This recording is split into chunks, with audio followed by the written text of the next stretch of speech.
circumstances of my case. That's why.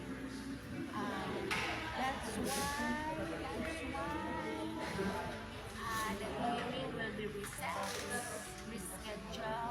I don't know, but I just have to wait for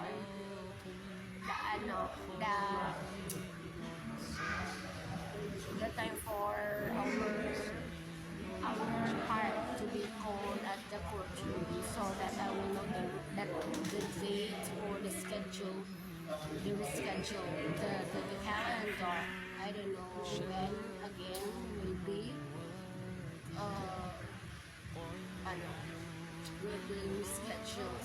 Okay, so astagfirullah, I don't know what is happening to my mga toxic family members. This should not happen because we can just plainly or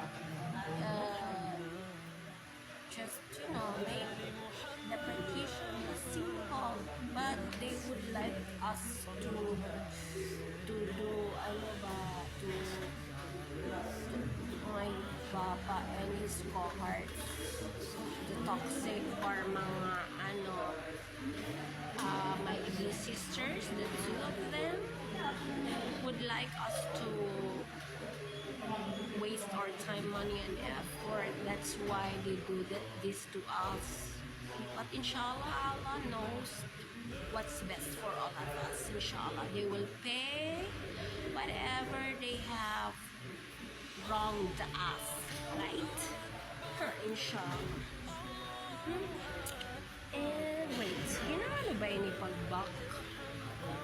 Wait ha, kay Direk mag-back.